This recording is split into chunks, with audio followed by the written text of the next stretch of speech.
نحمده ونصلي على رسوله الكريم أما بعد فأعوذ بالله من الشيطان الرجيم بسم الله الرحمن الرحيم يا أيها الذين آمنوا كتب عليكم الصيام كما كتب على الذين من قبلكم لعلكم تتقون إن أكرمكم عند الله أتقاكم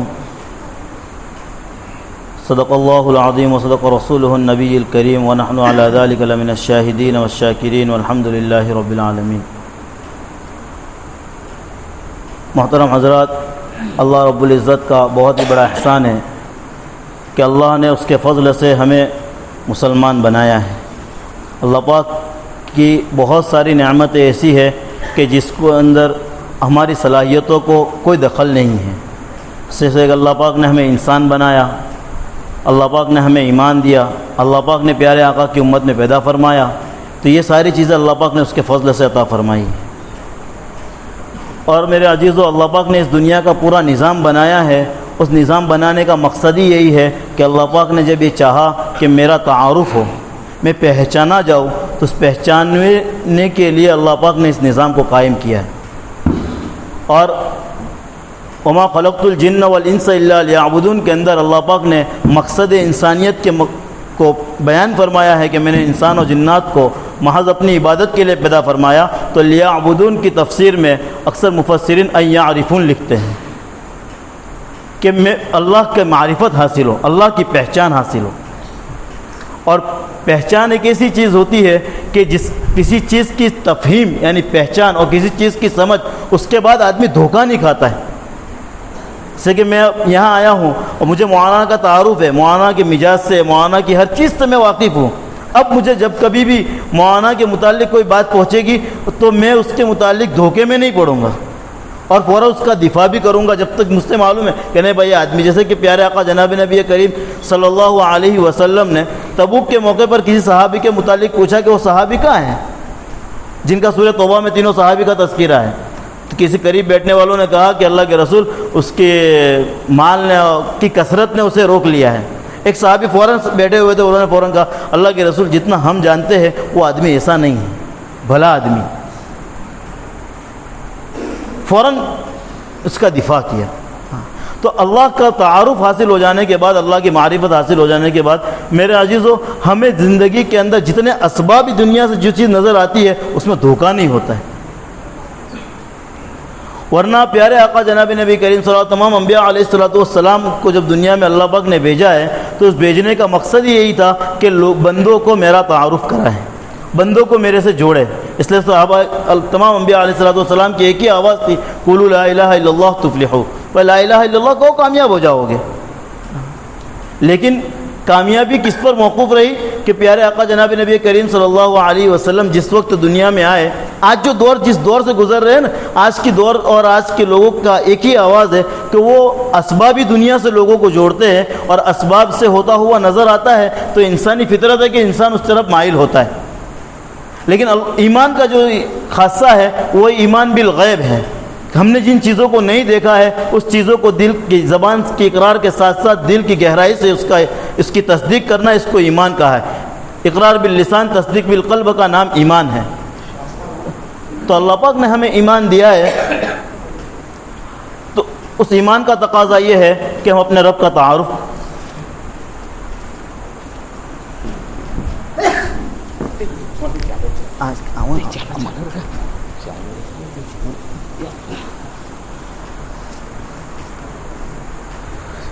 تو اللہ کا تعارف، اللہ کی معرفت حاصل ہو جانے کے بعد آدمی کو دھوکہ نہیں ہوتا ہے. جس طرح کا صحابہ اور یہ چیز حاصل ہوتی ہے جہدت سے، مجاہدے سے. آج تصوف اور سلسلے کی اور اس کے متعلق باتیں ہوتی ہے تو آدمی غور و فکر کرتا ہے کہ یہ کیا چیز ہے. حالانکہ کوئی پرانی نہیں ہے، یہ آقا صلی اللہ علیہ وسلم کے زمانے سے چلی آئی ہے. اور صحابہ اکرام رضوان اللہ تعالی اجمعین نے آقا کی صحبت میں ہی یہی ساری چیزیں سیکھی تھی. پیارے آقا جناب نبی کریم صلی اللہ علیہ وسلم جس دور میں آئے، اس دور کے اندر انسانیت اپنی زندگی اپنے عقل کے دائرے سے گزارتی تھی. نفسانی خواہشات کے مطابق جو من میں آتا تھا وہی کرتے تھے. حالانکہ اس دنیا کے اندر ہمیں بھیجا ہے اس لیے کہ ہم اطاعت پر زندگی گزارے، ہم آزاد نہیں ہیں. اور اسی کو سمجھانے کے لیے آقا صلی اللہ علیہ وسلم آئے۔ میں سمجھانا یہ چاہتا ہوں کہ آقا جس دور میں آئے ہر ایک اپنی نفسانیتی زندگی گزار رہا تھا، لیکن ہر ایک اپنے عقل سلیم کے دائرے میں اور اپنے عقل سلیم کے ذریعے سے آقا کی اچھی چیزوں کو وہ قبول کرتے تھے اور اپنی زبان سے کہتے تھے کہ محمد کچھ بھی ہے، کیسا بھی ہے، لیکن صادق و امین ہے، ہمارے درمیان بھلا انسان ہے۔ یہ کس چیز پر انہوں نے فیصلے کیے تھے؟ نفسانیت کے اندر چور تھے، اپنی ہر چیز اپنی منمانی پر پوری کرتے تھے، لیکن پھر بھی یہ عقل سلیم تھی جس کے ذریعے انہوں نے آقا کی اچھائیوں کو قبول کیا تھا۔ اب جب آقا نے اعلان کیا اور اس کی ویرودھ کیا، اس کی مخالفت کی، وہ ہٹ ڈرمی پر اور نفسانیت پر ہی کیا، لیکن اب خود ابو جہل کا بیان حید الصحابہ میں روایت موجود ہے کہ ابو جہل یہ کہتا تھا کہ محمد اپنے دعوے میں بالکل سچا ہے، اور میں جو جانتا ہوں بالکل محمد سچا ہے، اس لیے میں اس کی بات کو نہیں مانتا کہ میرے خاندان سے نہیں ہے۔ تو جاننے کے بعد اس کی مخالفت کرنا یہ ہٹ ڈرمی ہے، اور ہٹ ڈرمی پر ہدایت نہیں ملتی۔ جیسے کہ ابو جہل کو ہدایت نہ ملنے کا بڑا سبب اس کی ہٹ ڈرمی ہے، اور عمر بن خطاب اس سے زیادہ سخت تھے، لیکن حضرت عمر کی ہدایت ملنے کا جو ذریعہ بنا وہ کیا بنا کہ حضرت عمر جہالت پر کہ میں حق پر ہوں، نعوذ باللہ محمد غلط ہے، اس لیے وہ ہمیشہ اس در پر رہتے تھے کہ میں پیارے آقا صلی اللہ علیہ وسلم کو ختم کر دوں، لیکن جب وہ حق واضح ہو گیا انہوں نے اس کو قبول کر لیا، اللہ پاک نے ہدایت دے دی۔ تو آج میرے عزیزو، ہمیں اللہ کی جانب سے اللہ کی نسبت کی جتنی بھی چیزیں ہم تک پہنچتی ہے، ان چیزوں کو اگر ہمیں نہیں سمجھ میں آتا ہے، علماء سے ملے، اس لائن کے لوگوں سے مل کر اس کو سمجھنے کی کوشش کریں، بنا سمجھے اس پر کوئی زبان درازی نہ کریں، کیونکہ یہ اللہ کی نسبت جو ہوتی ہے وہ اللہ کی جانب منسوب ہوتی ہے، اور اس پر اگر ہم نے اپنے عقل سے اپنے من گھڑت سے کوئی بات کہہ دی میرے عزیزو، وہ اللہ ہی کی جانب منسوب ہوتی ہے۔ تو گویا کہ ہمیں کوئی بات سمجھ میں نہیں آئی تو اللہ کے اوپر ہم نے اعتراض کیا ہے، اس لیے اس کو سمجھنا چاہیے۔ تو اسی طرح اللہ کی ذات کو سمجھنا، اللہ کی ذات کو سمجھ میں کیسے آئے گا؟ اللہ خود کلام پاک میں فرماتے ہیں کہ تم اپنی ذاتوں میں بھی غور و فکر کرو گے تو میری معرفت کو پہنچ جاؤ گے۔ میری اپنی زندگیوں کے اندر اللہ پاک نے ایسی میری باڈی میں نعمتیں رکھی ہے، ایک آنکھ، اس کی صفات کو ہم بیان کریں تو یہ پوری دنیا مل کر اگر اس کی قیمت کو ادا کرنا چاہے تو نہیں کر سکتی، اور اس کی صفات ایک مرتبہ یہ آنکھ چلی گئی، اس کی بصیرت چلی گئی، پوری دنیا کی طاقت مل کر اس کی بصیرت کو نہیں لا سکتی۔ تو یہ اللہ کی قدرت ہی ہے جو ماں کے پیٹ کے اندر ہر چیز سے نواز کر اس کو بھیجتا ہے، ورنہ جو ماں کے پیٹ سے کمی رہ کر آ گئی، دنیا کی کوئی طاقت نہیں ہے جو اس کو پورا کر سکتی ہے۔ تو یہ اللہ کی قدرت نہیں تو اور کیا ہے؟ تو اس اللہ کو سمجھنا، اور سمجھنے کے بعد اب اللہ کے جن احکامات ہیں، جیسے کہ آدمی کسی کو بڑا سمجھتا ہے تو بڑا سمجھنے کے بعد اس کی چیزوں کو وہ عظمت کے ساتھ لیتا ہے، بھائی فلاں نے ہمیں ایسا کہا ہے، فلاں ہمیں ایسا، ہمارے والد صاحب ایسا کہا کرتے تھے، اس کو عظمت کے ساتھ بیان کرتا ہے، حالانکہ وہ بات روزانہ لوگ کہتے ہیں، لیکن جس کی بات نقل کرتا ہے اس کی عظمت دل میں ہے۔ تو ہم اپنے رب کی نسبت پر دنیا میں آئے ہیں اور رب کے بندے بن کر زندگی گزار رہے ہیں، آقا کے امتی بن کر زندگی گزار رہے ہیں، تو آقا کی نسبت کی، رب کی نسبت کی جتنی بھی چیزیں ہیں وہ ہماری دلوں کے اندر، ہماری زندگیوں کے اندر عظمت کے ساتھ ہیں۔ جیسا بھی مولانا کہہ رہے تھے کہ ایک اذان پڑھی اور زبان سے اس کا جواب دے دیا، یہ اس کا زبانی شکر ہے، اور ایک ہے کہ اس پر عمل پیرا ہو کر اس اذان پہ لبیک کہتے ہوئے مسجد کے اندر آئے اور اس کی نماز کو ادا کی، یہ اس کا باطنی شکر ہے، عملی شکر ہے، جسے مولانا نے بھی بتایا۔ تو اس طرح ہے کہ اللہ کی رب العزت کو پہچان کر اس کی معرفت حاصل کرنے کے بعد میرے عزیزو، اللہ کی عظمت کو دل میں لانا۔ ہم اپنے دنیا کے اندر چھوٹی موٹی بہت ساری نسبتیں ہوتی ہے، جیسے کہ کبھی ہم کنوارے ہوتے ہیں تو شادی ہوتی ہے تو بہو کی اپنی بیوی کے ساتھ سسرال کی نسبتیں لگتی ہے، تو کئی مرتبہ من نہ چاہتے ہوئے بھی ان کی نسبتوں کا لحاظ کرتے ہوئے ان کی بہت ساری چیزیں ہمیں جھیلنی پڑتی ہیں۔ بھائی کیا ہے؟ دیکھیں بھائی، اس خاندان کے ایک فرد سے مجھے قلبی محبت ہوئی ہے، میرا رشتہ جڑا ہے، اب یہ چیز مجھے کرنی پڑے گی، حالانکہ ان زندگی میں کبھی نہیں کرتا تھا لیکن اب کرنا پڑ رہا ہے، تو یہ نسبت کا لحاظ رکھا اس کا۔ تو اللہ کی نسبت میرے ساتھ لگی ہوئی ہے، میں اللہ کا بندہ دنیا میں ہوں، اس کے بعد جو کچھ ہوں سب کچھ اس کے بعد ہوں، سب سے پہلے میں اپنے رب کا بندہ ہوں، تو اس نسبت کے لحاظ سے میرے پر کیا تقاضا ہے، میں اپنی زندگی کیسے گزاروں؟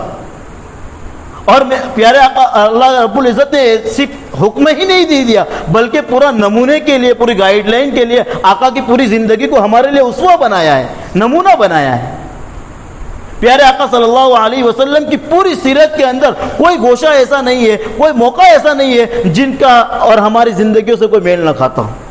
آقا نے ہمیں شادیوں کی ضرورت پڑتی ہے، آقا نے بھی شادی کی ہے۔ ہمیں رہن سہن کی ضرورت پڑتی ہے، آقا نے بھی اپنے شادیاں نکاح اور رہن سہن اور گھر اور بیٹیوں کو بیاہ ساری چیزیں کروائی ہے، اور لوگوں کے درمیان بھی رہے ہیں۔ آقا نے تجارت بھی کی ہے، آقا نے سب کچھ کیا ہے۔ اب ہمیں یہ دیکھنا ہے کہ ایسے موقع پر آقا نے کیا کیا ہے۔ قل اطیعوا اللہ و اطیعوا الرسول، اللہ کا حکم آقا کے طریقوں کو پورا کرنا، اسی کا نام میرے عجز و اطاعت ہے، اور یہی میری اپنی زندگی کا مقصود ہے۔ اگر میں اس پر اپنی زندگی گزارتا ہوں تو اللہ کے جتنے وعدے ہیں یہ اللہ رب العزت عطا فرمائیں گے۔ اللہ کا وعدہ ان تنصروا اللہ ینصرکم ویثبت اقدامکم، تو ہمارے دین کی مدد کرو، اور دین کی مدد کرنا، اپنی زندگی میں دین لاتے ہوئے دین کی تمام چیزوں کے تقاضوں کو پورا کرنا، یہ دین کی مدد ہے۔ ان تنصروا اللہ ینصرکم، اللہ فرماتے ہیں ہم تمہاری مدد کریں گے، ینصرکم ویثبت اقدامکم، دشمنوں کے مقابلے میں تمہارے قدم جمائیں گے۔ اب دشمن ظاہری جو ہوتے ہیں وہی نہیں ہے، ہمارا نفس بھی تو اپنا دشمن ہے، شیطان بھی تو ہمارا دشمن ہے۔ اب ایسے پرفتن ماحول کے اندر اعمال کے اوپر جمنے کی طاقت اللہ دیتا ہے تو ویثبت اقدامکم ہے۔ یہ نفس اور شیطانی زور ہر چیز کے مطابق پھر اللہ کی اطاعت پر آنا، نماز کو پڑھنا، تو یہ ویثبت اقدامکم ہے کہ اللہ رب العزت نے ہمیں طاقت دی، ہم نے نفس کا مقابلہ کیا۔ تو یہ ساری چیزیں اللہ کی معرفت کیسے حاصل ہو؟ میرا جو کسی بھی چیز میں مہارت حاصل کرنے کے لیے وہ پہلے مرحلے میں کبھی نہیں ہوتی۔ آپ لوگ ہر ایک کسی نہ کسی چیز سے لگے ہوئے ہوں گے، کوئی کاشتکار ہوگا، کوئی زمین کی کھیتی کرنے والا ہوگا، کوئی کھیڑوت ہوگا، کوئی یہ ہوگا، لیکن ہر ایک اپنے فن کا ماہر کب بنا؟ ہر ایک کو اپنی چیز پر بصیرت کب حاصل ہوئی؟ کسان سے آپ ملو گے اور اس سے بات کرو گے، بھائی ہمارے علاقے کی زمین ایسی ہے، تو وہ اوصاف بیان کرے گا۔ بھائی آپ کی گجرات کی زمین ہے تو وہاں کی زمین کے اندر یہ چیزیں ہوتی ہے اور یہ چیزیں بیان نہیں ہوتی۔ بھائی کیا وجہ ہے؟ زمین آپ کی مہاراشٹر کی بھی وہی ہے اور وہی ہے اس میں، پھر کیا وجہ ہے؟ تو بولے اللہ پاک نے اس کی صفات کو بیان کیا ہے، اس کی صفات کو بدلا ہے۔ وہاں یہ نہیں ہو سکتا، جیسے وہاں گنا ہوتا ہے وہاں یہ ہوتا ہے، اس ساری اوصاف کو کسان بیان کرتا ہے اور اپنے یہاں کی صفات کو بیان کرتا ہے۔ ہمارے یہاں کالی مٹی ہے، پیلی مٹی میں یہ پھل ہوتا ہے، یہاں یہ پھل ہوتا ہے۔ تو یہ ساری چیز کی مہارت اسے کیا ماں کے پیٹ سے حاصل ہوئی تھی؟ نہیں، باہر آ کر اس نے اس پر محنت کی۔ ہمارا وہ مٹکا بنانے والا جو کمبھار ہوتا ہے وہ مٹی پر محنت کرتا ہے تو مٹکے کو بناتا ہے اور بہترین شکل میں دیتا ہے، اور نہ جانے کتنوں کی سیرابیت کا ذریعہ بنتا ہے وہ مٹکا۔ تو مٹکے پر محنت ہوتی ہے۔ اب وہ اس کو جب آپ اس سے بیان کرو گے تو وہ مٹی کی صفات کو بیان کرے گا، ایسی مٹی کا مٹکا ہوتا ہے، اس کے اندر یہ اوصاف ہوتے ہیں۔ اب اطباء کے پاس بیٹھو گے تو اطباء جڑی بوٹیوں کے اوصاف کو بیان کریں گے۔ بھائی فلاں درخت کے نیچے آپ بیٹھو گے، نیم کے درخت کے نیچے بیٹھو گے تو اس کے یہ اوصاف ہے، اس سے یہ بیماریاں ظاہر ہوتی ہے۔ آپ اپنے کھانوں کے اندر اس پودینے کو یا اس کو شامل کرو گے تو آپ کے اندر سے تو وہ جس چیز کے اندر وہ گھستا ہے اس کی معرفت کو پہنچتا ہے، بصیرت کو پہنچتا ہے، اور اس کی بات کو یقین سے کرتا ہے، وہ یقین کے ساتھ اپنی بات کو پیش کرتا ہے۔ میرے عزیزوں، میں دنیا میں آیا ہوں اللہ کی نسبت پر، میں اپنے رب کی معرفت حاصل کس طرح کروں؟ اور جب بھی رب کی نسبت کے اوپر چلوں تو بصیرت کے ساتھ چلوں۔ صحابہ اکرام رضوان اللہ تعالیٰ اجمعین نے مکی زندگی کے اندر جتنا مجاہدہ جہد کر جس چیز کو حاصل کیا تھا وہ اسی چیز کو حاصل کیا تھا۔ اس لیے صحابہ جب بڑے صحابہ کے سامنے حالات آتے تھے تو صحابہ ایک ہی بات کہتے تھے کہ ہمارے رب نے ہمیں کامیابی کا وعدہ کیا ہے، حالات کچھ بھی بنے کامیاب تو ہم ہی ہوں گے۔ سب سے پہلی بدر کا جو موقع ہے وہی اللہ نے جو بدر کا موقع جو ہے وہ بڑی کھلی فتح ہے اور سمجھنے کے لیے بہت آسان چیز ہے۔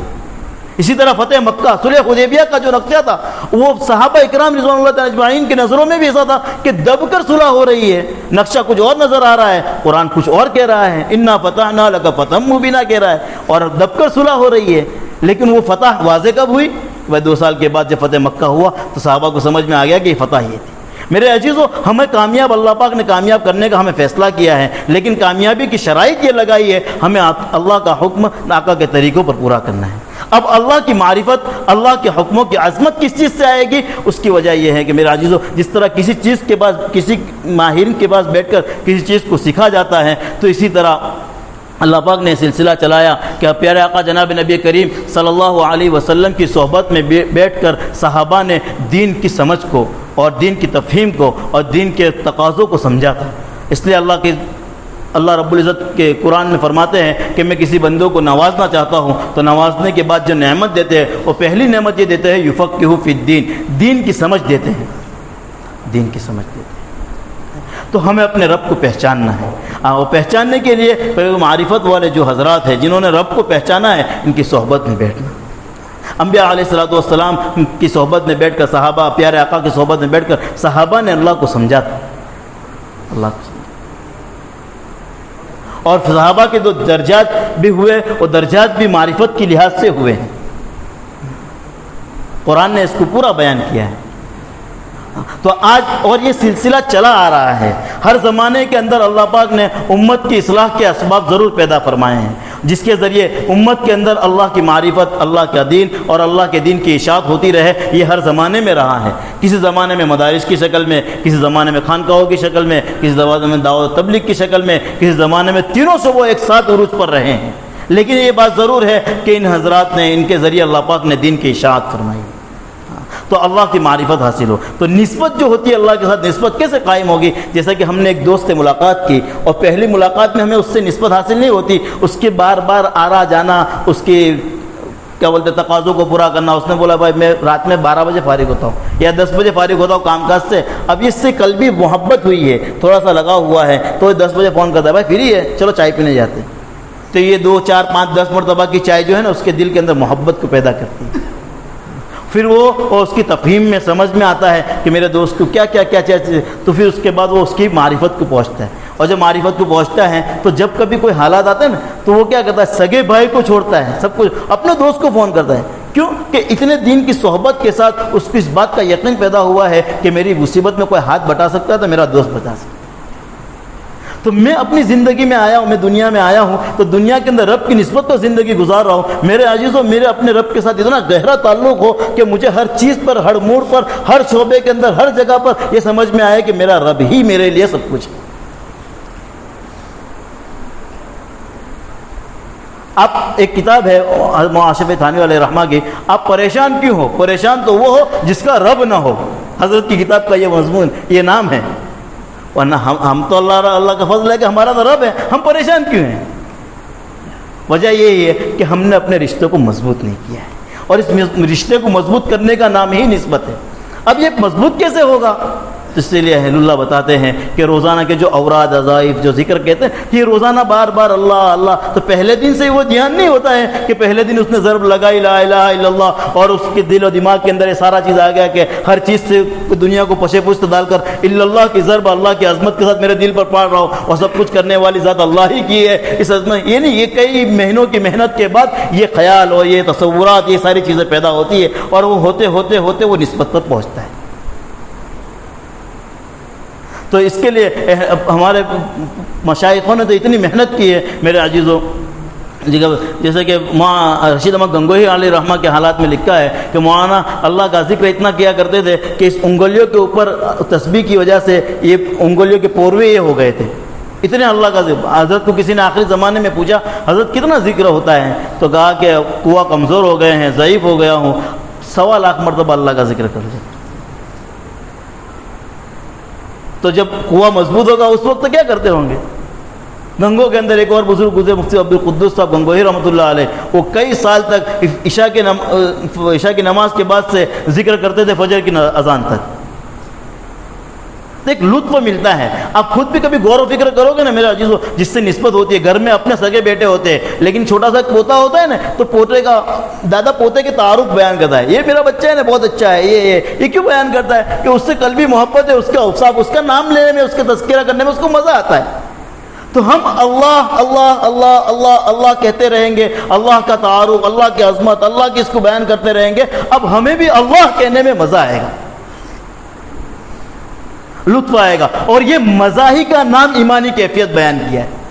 تصوف ہے ہی اس چیز کا نام کہ ہر چیز کے اندر آدمی اپنے نیتوں کو درست کر لے، میں کیوں کر رہا ہوں۔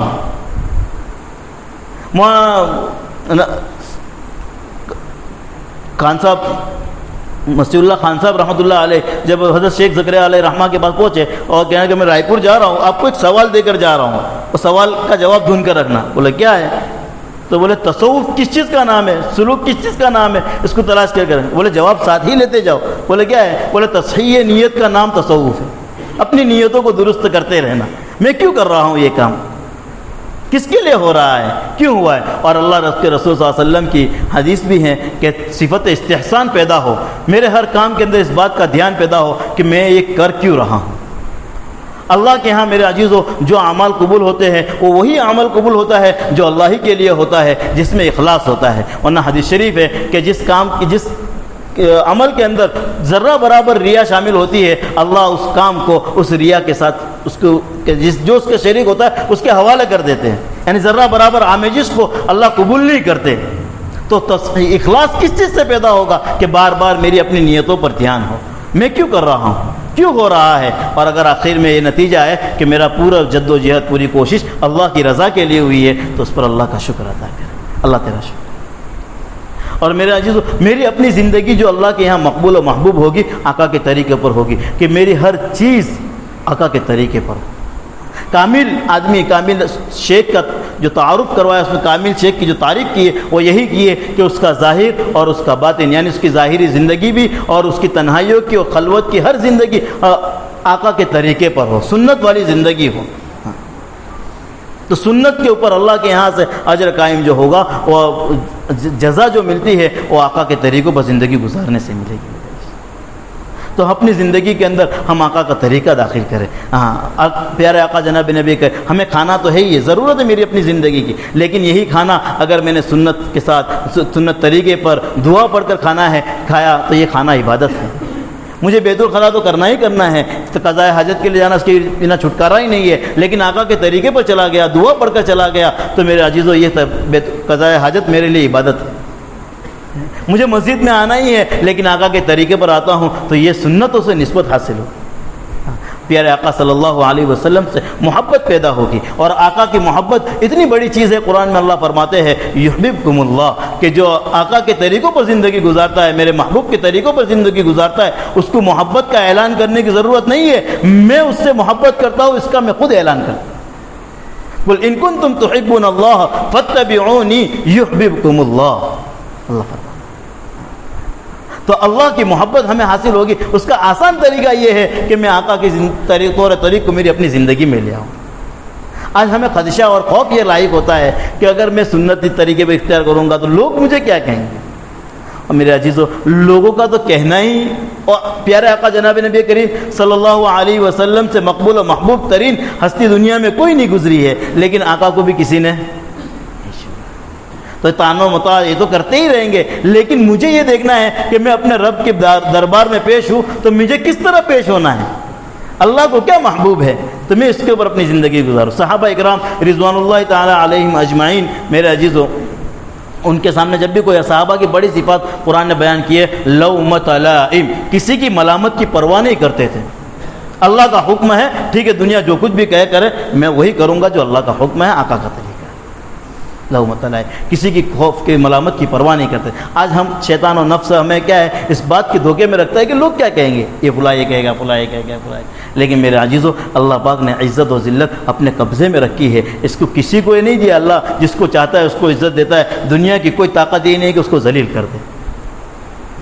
اور اسباب کے ذریعے میرے عزیزوں کوئی کامیاب نہیں ہوا ہے. اسباب کے ذریعے اور اسباب اختیار کرنے سے اگر کامیاب ہوتے تو میرے عزیزوں قرآن نے اس چیزوں کو بیان کیا ہے. نمرود، فرعون، ہامان، اس نے اللہ کے حکم کے مقابلے پر کس کو، اسبابی کو تو اختیار کیا تھا. فرعون کو کہا دیا گیا کہ بھائی تیرے حکومت میں ایک بچہ پیدا ہوگا جو تیری حکومت کو تہس نہس کر دے گا. تو اس نے پھر کیا اپنے اسبابی دنیا سے عقل کے گھوڑے دوڑا کر فیصلہ کیا بھائی بنی اسرائیل میں جتنے بچے پیدا ہوتے ہیں اس کو قتل کر دو. اللہ نے فیصلہ کیا کہ موسیٰ پیدا ہوگا، تو اللہ کے فیصلے کو ٹال سکے، ہو ٹال سکا؟ نہیں ٹال سکا. موسیٰ پیدا ہوئے بلکہ ان کے گھر میں اللہ نے پرورش کروائی اور اسی کے گھر میں بڑا کیا. تو چلے گی تو اللہ کی، دنیا کے اندر چلے گی کس کی؟ اللہ ہی کی چلے گی. اور اللہ کا فیصلہ ہے ان کنتم الاعلون ان کنتم مؤمنین، اے ایمان والو صحیح معنوں میں ایمان والے بن کر زندگی گزارو، اقتدار تمہارا رہے گا. آج میرے عزیزو ہماری پستی کا سب سے بڑا جو زوال کا جو ہے وجہ یہی ہے، ہم اسبابی دنیا سے اور اللہ سے ہمارا تعلق کمزور ہوا اور اسبابی دنیا سے اتنے متاثر ہوئے کہ دینی معاملات کو اور اللہ کی نسبتوں کو ہم نے کوسوں دور ڈال دیا. آج ہمیں ضرورت ہے رب سے رشتہ جوڑنے کی، آج ہمیں ضرورت ہے اللہ سے تعلق پیدا کرنے کی میرے عزیز۔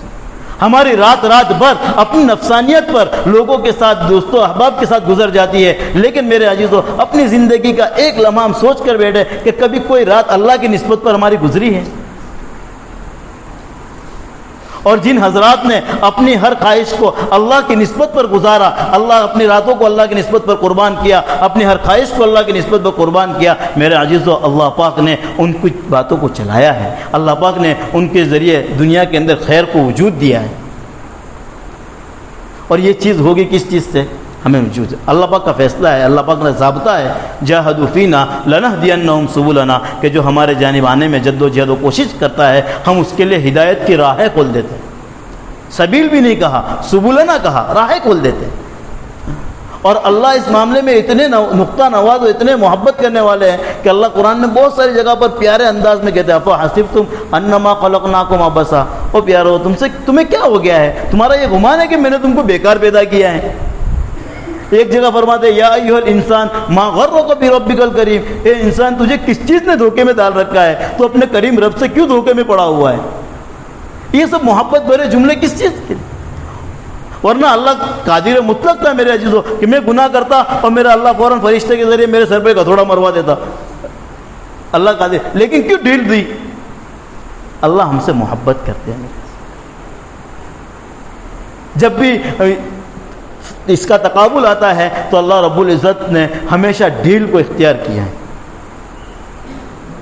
دو فرشتے یہاں ہوتے ہیں، ایک خیر کو لکھنے والے اور ایک برے اعمال کو لکھنے والے، لیکن اس پر خیر والوں کو امیر بنایا ہے۔ آدمی گناہ کرتا ہے تو خیر والا اس کو روکے رکھتا ہے، بولے یار فجر کے اور ظہر کے درمیان، بولے ظہر کی نماز آئے گی شاید اس میں توبہ کر لے، بھائی اس کے بعد توبہ کر لے گا، اور وہ توبہ کر لیتا ہے تو وہ اس کو فاخرانہ انداز میں کہتا ہے میں نے کہا تھا نا توبہ کر لے گا۔ تو یہ اللہ کی رحمت ہے میرے عزیزو، اللہ تو چاہتے ہی ہے کہ میں اپنے بندوں کو نوازوں، لیکن میرا جو ضابطہ یہ ہے کہ اللہ کی نوازش کو حاصل کرنے کے لیے ہمارے اندر طلب ہو۔ ہدایت طلب پر مربوط ہے، جتنی ہمارے اندر طلب ہوگی اللہ کی جانب سے اتنی ہدایت اترے گی، اللہ اتنا ہی دین کو سمجھائیں گے، اللہ اتنا ہی اطاعت کی طاقت دیں گے، اللہ اتنا ہی توفیق اعمال دیں گے۔ تو اپنے بزرگوں کے پاس صحبت، کنوا مع الصادقین، اللہ نے قرآن میں اسی لیے کہا ہے کہ سچوں کے پاس بیٹھا کرو۔ اس وجہ سے کتابوں میں بات لکھی ہے کہ علم کے اندر پختگی اور علم یقین کے اندر صحبت سے آتا ہے، اہل اللہ کی صحبت سے علم یقین میں آتا ہے۔ اور ہمارے جتنے بھی اسلاف گزرے ہیں ان کی زندگیوں کو اٹھا کر دیکھیں گے میرے عزیزو، ان کا سلسلہ کسی نہ کسی کے ساتھ رہا ہے۔ اور یہ ضروری نہیں ہے کہ میرے عزیزو کہ اہل علم ہی کو اللہ نسبت دیتا ہے، بلکہ ہمارے ہندوستان کے بہت بڑے مشائخ جن کی بڑے بڑے علماء کے شیخ رہے ہیں، حاجی امداد اللہ مہاجر مکی علیہ رحمہ ہمارے دادا پیر ہوتے ہیں، ہمارے سلسلوں میں ان کا نام بڑے اس سے آتا ہے، لیکن وہ کتنا پڑھے ہوئے تھے، اور انہوں نے جن سے اس چیز کو حاصل کیا، میاں جی نور محمد جنجانوی رحمۃ اللہ علیہ، وہ تو عالم بھی نہیں تھے۔ تو پتہ یہ چلا کیونکہ اللہ پاک نے معیار جو بنایا ہے وَإِنَّ أَكْرَمَكُمْ عِنْدَ اللَّهِ أَتْقَاكُمْ، اللہ نے کہا ہے ہمارے نزدیک تم میں سب سے زیادہ پسندیدہ وہ ہے جو تم میں سب سے زیادہ ڈرنے والا ہو۔ اس کے اندر عالم کو اس کو جتنا جو بھی انسان اللہ سے ڈرتا ہے اور جتنا اپنے رب سے امید رکھتا ہے، ایک حدیث قدسی ہے کہ میرا بندہ جتنا مجھے اس سے گمان کرتا ہے میرے فیصلے ایسے اس کے ساتھ ہوتے ہیں۔ تو جتنا آدمی اللہ سے ڈرتا ہے اللہ اس کو دیتا ہے۔ اور یہ معرفت اور سلوک کے متعلق اللہ پاک کی تقسیم، سارے صحابہ جتنے بھی اللہ کے رسول صلی اللہ علیہ وسلم کی صحبت سے انہوں نے علم حاصل کیا، تو صحبت کے اندر رہ کر اس چیز کو، تو کوئی صحابی عامل پورے عالم نہیں تھے، لیکن ہر ایک کو اللہ پاک نے وہ علم دیا تھا۔ بعض صحابہ جو تھے وہ مفتی تھے، بعض صحابہ جو تھے وہ فن قرات کے ماہر تھے، بعض صحابہ یہ تھے، لیکن اللہ پاک نے ہر ایک کو آقا کی صحبت سے چیز دی۔ تو معرفت اصل ہے، تقویٰ، جس کے ذریعے اللہ پاک عند اکرمکم عند اللہ اتقاکم، اللہ پسندیدہ بناتا ہے اپنا۔ اس کے لیے میرے عزیزوں آج دھوکہ یہ لگا ہوا ہے. شیطان جو ہے نا میرے عزیزوں، شیطان اور نفس یہ ہمیں دھوکے میں رکھتے. آدمی جب دیکھتا ہے اس کے پاس، کیونکہ وہ تو آیا ہی ہمیں برباد کرنے کے لیے، اس نے تو اللہ سے عہد کر کر آیا ہے. قرآن میں جگہ جگہ پر اس کو عدو مبین کہا ہے کہ تمہارا کھلم کھلا دشمن ہے. تو وہ پیترے رکھتا ہے کہ کیسے. اب ایک آدمی کے متعلق تمہارے دل میں خیال آیا کہ بھائی یہ آدمی صحیح ہے، مجھے اس سے تعلق کرنا چاہیے، تو وہ کہیں نہ کہیں کھوشا بیان کرے گا اور جا کر ارے یار یہ تو یہ ہے. اب اس سے آپ متنفر ہوئے، تھوڑا سا آپ کے دل میں خدشہ پیدا ہوا، آپ اب دور ہو گئے، اس نے اپنا کام کر دیا. اور جو محبت و عشق جو ہے میرے عزیزوں، نسبتیں جو ہیں وہ میرے عزیزوں خامیوں کو نہیں، خوبیوں کو نہیں، وہ ذات پر نظر رکھتا ہے کہ میں کیوں آیا ہوں. حضرت شیخ نے ایک واقعے کو نقل کیا ہے کہ ایک آدمی کو اپنی اصلاح کی فکر تھی، شیخ کامل کی تلاش تھی. کہ ایک چور ڈاکو تھا جو اپنا بڑھاپے کی وجہ سے اب ہار چکا تھا. تو اس نے ایک جگہ پر جنگل میں چلا گیا اور ایک تسبیح لے کر بیٹھ گیا.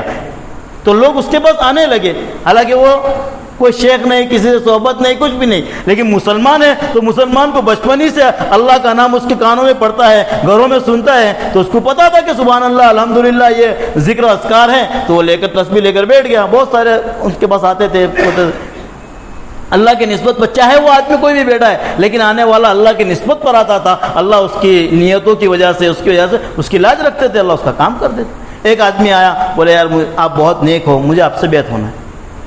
اب مجھے تو انہوں نے بیعت کیا، اب وہ اوراد و وظائف دو یہ پڑھنے کے لیے کچھ دیا اور کہا کہ بھائی اور بھی، وہ کیونکہ طالب تھا وہ اور اس کو چاہتا یہ تھا کہ میں میری زندگی کے مقصد کے اندر کامیاب ہو جاؤں. میری زندگی کا مقصد ہے ان یعرفون، میں اپنے رب کو پہچانوں. تو وہ اور زیادہ تو ان کو ایک کھیت میں بھیج دیا. بولے اس کھیت کے اندر تو کام کر. اب وہ کھیت میں کام کرنے لگا. اب کام کرتے کرتے کیونکہ مخلص تھا اور اپنے شیخ کیسا بھی ہے لیکن حکم کی اطاعت پر آ گیا. ٹھیک ہے میرے شیخ نے مجھے یہ کہا ہے، مجھے یہ کرنا ہے. وہ کرتا رہا.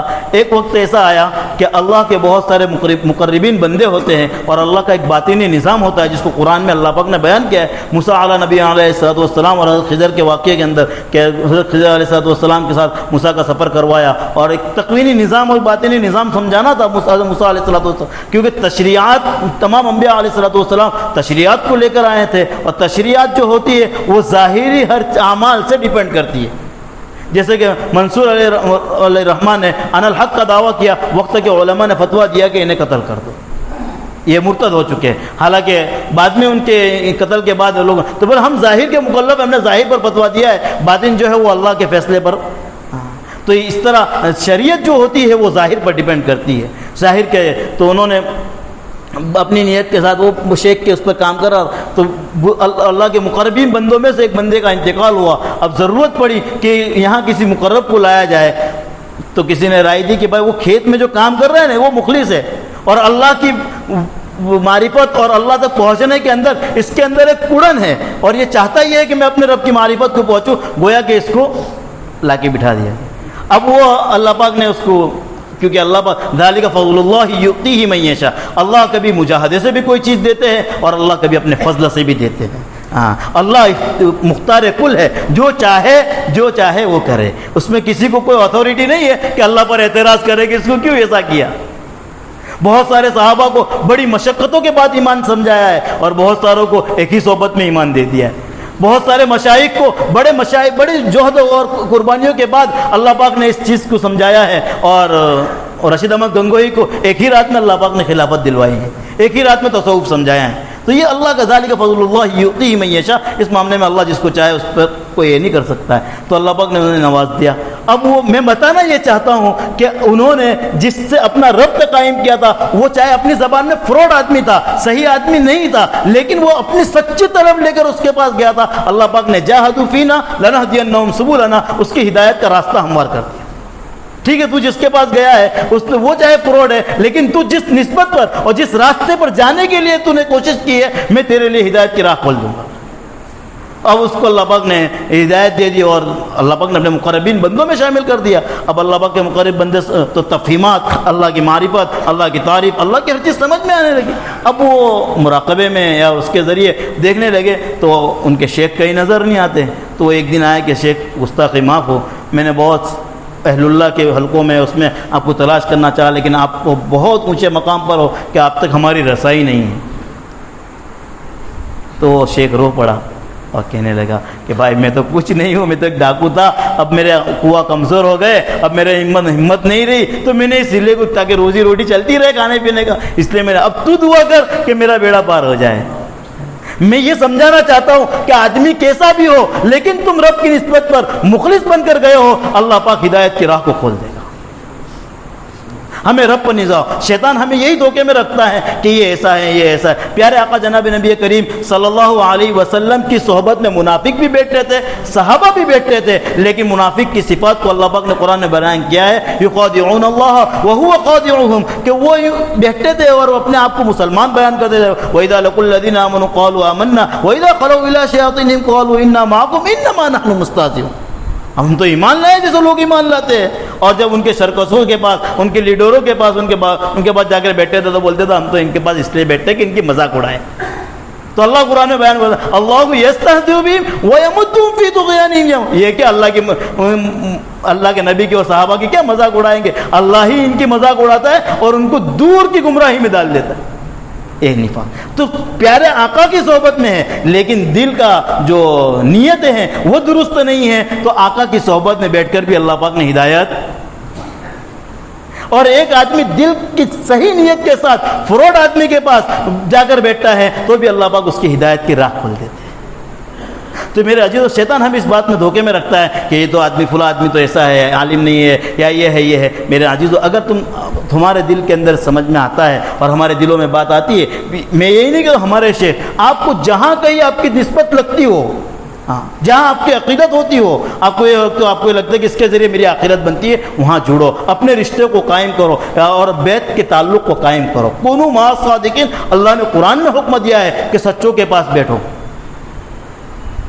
تو آپ اس سے ہوگا یہ ہے میرے عزیزوں کہ کسی کی صحبت میں بیٹھنے سے کوئی چیز سمجھ میں آتی ہے۔ جب تک میں کسی سیکھے ہوئے کے پاس جا کر نہیں بیٹھوں گا تب تک مجھے اس لائن کا ماہر نہیں بن سکتا ہوں۔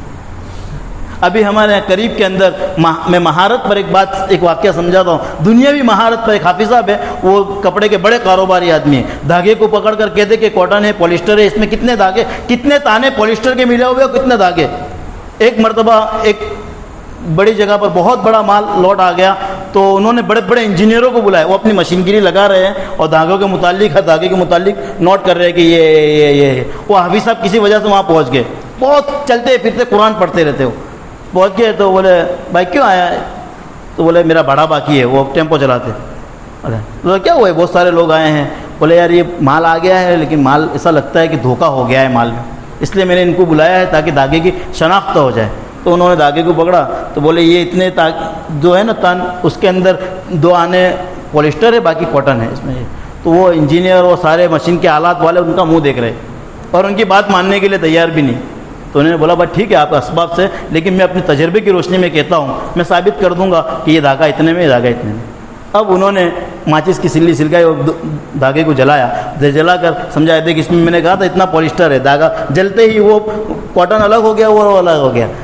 تو میں یہ سمجھانا چاہ رہا ہوں کہ انہوں نے اس پر محنت کی، تو جس کو مشینگری اور اسباب سے لوگ نہیں پرکھ پا رہے ہیں، وہ دھوکے میں پڑے ہوئے ہیں، یہ آدمی اپنی زندگی کی محنت سے یہاں تک پہنچا ہے کہ دھاگے کو پکڑ کے کہتے کہ اس میں کتنے بانے۔ میرے عزیزوں، میں اپنے رب کی معرفت کے لیے محنت کروں، اللہ کی راہ کے لیے محنت کروں، آقا کے طریقوں پر زندگی گزاروں، اور میرا رب مجھے معرفت نہ دے، ایسا کیسے ہو سکتا ہے؟ اس کے لیے محنت درکار ہے، اس کے لیے محنت درکار ہے، اور محنت سے میرے عزیزو اللہ کے یہاں سے، اور ایسی نہیں ہے کہ محنت میں 24 گھنٹے ہی لگے رہو، نہیں، میں نے کہا تصحیح نیت کا نام تصوف ہے۔ گھر سے کاروبار کے لیے نکلے تو نیت کر کے نکلے کہ حلال کمانا اللہ پاک تو نے حکم دیا ہے، اس لیے میں نکل رہا ہوں، میرے بچوں کی کفالت کی ذمہ داری تو نے میرے ذمہ لگائی ہے، اس لیے میں نکل رہا ہوں، تیرا حکم ہے۔ تو یہ نیت کر کے نکلیں گے تو یہ تجارت ساری عبادت ہے۔ میں گھر سے اللہ اکبر کی ندا سنی، اب چلا کہ اللہ میں تیرا حکم ادا کرنے تیرے دربار میں جا رہا ہوں، اور عظمت کے ساتھ مسجد میں داخل ہو کہ شہنشاہ عالم اور شہنشاہ مالک کے تبارک الذی بیدہ الملک وہو علی کل شیء قدیر، اتنے بڑے مالک کے دربار میں حاضر ہوا جو تمام تر جہاں کا بادشاہ ہے، تو کتنی عظمت دل میں ہوگی۔ اب پھر وہ نماز پڑھنے کا کیسا لطف آئے گا؟ اس سے نسبت حاصل ہوتی ہے، اور جب نسبتیں حاصل ہوتی ہیں نا میرے عزیزو، تو میں نے کہا نا کہ جیسے کہ دوست سے دل لگی اور نسبت اور ہر چیز، تو وہ جب بھی مصیبت آتی ہے تو کس کو پکارتا ہے؟ حالانکہ سگا بھائی ہوتا ہے، اس کو نہیں یار میرا دوست پہلے میرے کام آ سکتا ہے. میں اپنے رزق سے نسبت صحابہ اکرام رضوان اللہ تعالیٰ اجمعین کو اللہ سے نسبت حاصل تھی, اس لیے میرے عزیزو جب بھی کوئی موقع آتا تھا صحابہ اللہ کی نسبت کو پیش کرتے. ایک تاریخ میں ایک واقعہ لکھا ہے کہ خالد بن ولید 60,000 کے مقابلے میں 7 آدمی کو لے کر جانے کے لیے تیار ہو گئے. وہ کیا چیز تھی؟ نسبت پر گئے. ان سے پوچھا گیا بھائی تمہاری ایمانی کیفیت اور ایمان سب کچھ تم نے فیصلہ کیسے کیا؟ بولا پیارے آقا کا ایک فرمان ہے, آقا فرماتے ہیں کہ اہل ایمان زندہ ہیں اور غیر ایمان مردہ ہیں, تو ہزاروں مردوں پر ایک زندہ کافی ہوتا ہے, اس لیے میں نے اپنے آپ کو پیش کیا. تو یہ آقا کی باتوں کا یقین دل میں تھا کہ میرے آقا نے کہا ہے کہ بات جھوٹی نہیں ہو سکتی. تو یہ چیز میرے عزیزوں پیدا ہوگی صحبت سے. اور یہ سلسلہ جس طرح کہ پیارے آقا جناب نبی کریم صلی اللہ علیہ وسلم سے اہل ظاہر کا, جیسے حدیث شریف کے ہم حدیث پڑھتے ہیں تو ہماری حدیث کی سند اخیر تک آقا تک پہنچائی جاتی ہے, ہمارے قرآن کی فن قرات کی سندیں بھی پہنچائی جاتی ہے. اس طرح میرے عزیزوں ہمارے سلسلوں کی سندیں بھی آقا تک پہنچائی جاتی ہیں. بھائی یہ جو خلافتیں ہوتی ہے اور خلافتیں جو ملتی ہے وہ آدمی کے اندر ایک نسبت پیدا ہوتی ہے, اللہ کا قرب, اللہ کا یہ پیدا ہوتا ہے. اس کے بعد شیخ اس کو اپنا مجاز بناتا ہے, مجاز صحبت کی اجازت دیتا ہے, اور اس کا ذکر, اس کا دل ہمیشہ اللہ اللہ اللہ اللہ سے مربوط و وابستہ کی پیدا ہو جاتی ہے, جس کو کہتے ہیں کہ یہ صاحب دل ہے. صاحب دل کیا ہے کہ ہمیشہ اس کی دل کی دھڑکنوں میں اللہ بسا ہوا ہے, بس دھڑکن چل رہی ہے اور وہ اللہ اللہ اللہ اللہ اللہ اللہ کر رہا ہے. صاحب دل. تو اس کے بعد اللہ پاک تو اللہ کی جانب سے کیا ہے کہ خلافتیں ملتی ہے, شیخ اپنے اس کو خلافت دیتا ہے, اور یہ خلافت جو ہوتی ہے یہ ذمہ داری ہوتی ہے. اس کے ذریعے پھر لوگوں کو جس طرح یہ نعمت اللہ پاک نے اپنے فضل سے جو شیخ ہوتے ہیں ان کو دی ہے, اب شیخ ہے کہ اپنے مریدین کو اس نعمت کو بانٹتے ہیں, اور یہ بزرگوں کی صحبت میں بیٹھ کر یہ چیز ملتی ہے. تو ہمارے حضرت جو ہے وہ حضرت قاری صدیق صاحب باندھوی علیہ رحمہ سے صحبت حضرت کو حاصل ہے, اور مفتی عبدالغنی صاحب کشمیری دامت برکاتہم سے حضرت کو مجاز صحبت اور مجاز بیعت بھی حاصل ہے. مولانا عبدالقادر صاحب کڑپا جو ابھی حیات ہے ان سے بھی حضرت کو اجازت حاصل ہے. مفتی ہاشم صاحب جوگواڑ والے تو حضرت شیخ کے خلیفہ حضرت شیخ زکریا علیہ رحمہ کے, تو حضرت کو ان سے بھی اجازت حاصل ہے. تو ہمارے شیخ ہم اپنے سال بھر خانقاہ حضرت کی چلتی رہتی ہے, اور مریدین آتے ہیں اور فیضیاب ہوتے ہیں, اور اللہ پاک ان کے ذریعے نہ جانے بہت ساروں کو ہم نے کئی مرتبہ دیکھا کہ آدمی جب ان سے تعلقات میں آیا تو غیر شرعی تھا, اور رہتے رہتے اللہ پاک نے باشرہ بنا دیا, اور شعور کے ساتھ اللہ پاک معرفت بھی دیتا ہے. اور یہ بات تو ہے اللہ کا ضابطہ ہے کہ اللہ پاک انسان کی فطرت ہے کہ جس کے پاس بیٹھتا ہے اس چیز کو لیتا ہے. ہم نیکوں کے پاس, اہل ایمان کے پاس, اللہ کے سچے بندوں کے پاس بیٹھو گے, ہمارے اندر بھی آخرت کا شوق, اللہ کے سامنے پیش ہونے کی ایک خوف, اور اللہ کی معرفت اور اللہ کی محبت کے جذبات بنیں گے. اس کے لیے میرے عزیزو اللہ پاک نے آپ حضرات کی دعاؤں سے, اللہ پاک نے آپ نے دعائیں کہ آپ کی طرف پر حضرت یہاں پر اللہ پاک نے اس کے فضل سے پہنچایا ہے. اب ہم سب کی ذمہ داری ہے کہ حضرت کے فیض سے ہم مستفیض کیسے ہو. اس کو ہم کیا کریں کہ جب تک حضرت یہاں رہے ہیں حضرت سے استفادہ اٹھانے کی توفیق, اور ہمیشہ اس بات کی نیت کرے اگر کوئی کسی شیخ سے بیعت ہے تو وہ یہ نیت کرے کہ حضرت کا فیض میرے اپنے شیخ کے واسطے سے مجھ تک پہنچے, اور جو نہیں ہے وہ یہ نیت کرے کہ اللہ ان کا فیض اپنے فضل سے تو مجھے نصیب فرما, اور اللہ اپنے فضل سے نصیب فرمائیں گے. میرے عزیزوں میں نے کہا نا ذالک فضل اللہ یؤتیہ من یشاء, اللہ اس میں کسی کا محتاج نہیں ہے کہ اس کو کتنا نواز دے, لیکن یہ ہے کہ سچی طلب پر صحیح نیتوں کے ساتھ اللہ ضرور نوازتے ہیں. اللہ قدردان ہے. ایک آدمی سبحان اللہ کہتا ہے اللہ جنت میں کتنا بڑا درخت لگواتے ہیں. ایک آدمی اخلاص کے ساتھ لا الہ الا اللہ کہتا ہے اللہ جنت کا حقدار بنا دیتے ہیں. میرا عزیزو اپنی سچی پکی اور نیتوں کے ساتھ ہم اپنی اصلاح کے لیے اور اللہ کو پہچاننے کے لیے, اور اتنا بڑا اپنی قربانی دے کر ہم یہاں آئے ہو, اور اللہ ہمیں نہ نوازے ایسا نہیں ہو سکتا ہے. ٹھیک ہے, تو اب حضرت اپنے ملفوظات سے ہم سب کو مستفیض کریں.